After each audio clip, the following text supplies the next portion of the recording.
নমস্কার। এই মুহূর্তে আপনারা দেখছেন আমাদের Bharat exclusive YouTube channel. DA বাড়ছে, বৈঠকে বসেই অনুমোদন দিল রাজ্য মন্ত্রিসভা। কেন্দ্রের সঙ্গে পার্থক্য কত হলো জেনে নাও আজকের এই ভিডিওতে। ক্যাবিনেট বৈঠকে রাজ্য সরকারি কর্মচারীদের বকেয়া মহার্ঘ ভাতা ডিএনএস অ্যালোনেন্স বা ডিএ সিদ্ধান্তে অনুমোদন দেওয়া হলো। এবার কত শতাংশ ডিএ বাড়ানো হলো, কবে থেকে বর্ধিত বকেয়া মহার্ঘ ভাতা পাবেন রাজ্য সরকারি কর্মচারীরা, জানুন আজকের এই ভিডিওতে। রাজ্য সরকারি কর্মচারীদের 4% বকেয়া মহার্ঘ ভাতা ডিএনএস অ্যালোনেন্স বা ডিএ বৃদ্ধি পেল। মুখ্যমন্ত্রীর পৌরোহিত এবার রাজ্য মন্ত্রিসভার যে বৈঠক হয়েছে তাতেই সেই সিদ্ধান্ত কিন্তু অনুমোদন দেওয়া হয়েছে বলে জানিয়েছেন রাজ্য সরকারের উচ্চপদস্থ আধিকারিকরা। তাতেও অবশ্য কেন্দ্র সরকারি কর্মচারীদের থেকে পিছিয়ে থাকলেন রাজ্য সরকারি কর্মচারীরা। এবার দেখা গেল যে কতটা পার্থক্য কেন্দ্র সরকারি কর্মচারীদের নিয়ে। এবার সোমবার সিকিমের কিন্তু মুখ্যমন্ত্রী হিসেবে শপথ গ্রহণ করেন প্রেম সিং তামাং। তারপর কিন্তু সন্ধ্যায় কিন্তু বৈঠকে বসে দ্বিতীয় সিকিম এবার ক্রান্তিধারী মোর্চার সরকারের মন্ত্রিসভা রাজ্য সরকারের আধিকারিকরা জানিয়েছেন যে সোমবার সন্ধ্যায় মন্ত্রিসভার রাজ্য সরকারি কর্মচারীদের বা 4% ডিএ বৃদ্ধির সিদ্ধান্তে সবুজ সংকেত কিন্তু দেওয়া হয়েছে। অর্থাৎ প্রথম বৈঠকেই কিন্তু ডিএ বৃদ্ধির সিদ্ধান্ত নেওয়া হয়েছে। এবার সেই সিদ্ধান্তের ফলে কিন্তু সিকিমের রাজ্য সরকারি কর্মচারীদের প্রাপ্ত ডিএর কিন্তু পরিমাণ বেড়ে দাঁড়ালো কিন্তু 46%।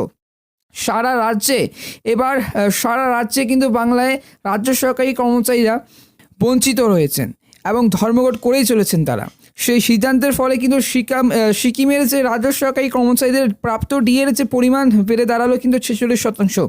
এতদিন তারা 42% ডিএ পেতেন, এবার 4% বাড়ানো হলো। সেটাই কিন্তু বেড়ে গেল। রাজ্য সরকারি আধিকারিকরা জানিয়েছেন যে 2023 সালের যে 1 জুলাই বা 1 জুলাই থেকে 46% হারে ডিএ দেওয়া হবে।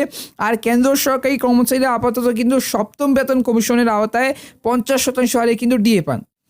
এমনিতে একেবারে ঝড় তুলে কিন্তু এবার সিকিমের ক্ষমতায় এসেছে সিকিম ক্রান্তিধারী মোর্চা। রাজ্য বিধানসভায় মোট 32টি আসন আছে, 31টি কিন্তু আসনে জিতেছে প্রেম সিংয়ের যে সিকিম ক্রান্তিধারী মোর্চা। সিকিমের যে ডেমোক্রেটিক ফ্রন্ট মাত্র কিন্তু একটি আসনে জিতেছে। সেই বিপুল জয়ের যে ফলে টানা দ্বিতীয়বার কিন্তু সিকিমের ক্ষমতায় এসেছে সিকিম ক্রান্তিধারী মোর্চা।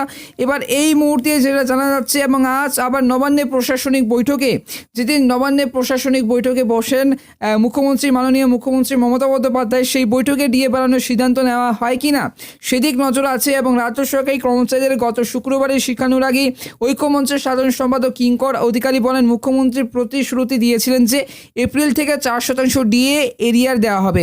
আদর্শ আচরণ বিধি কিন্তু উঠে গিয়েছে, কিন্তু এ ব্যাপারে আরও কোনো কথা নেই।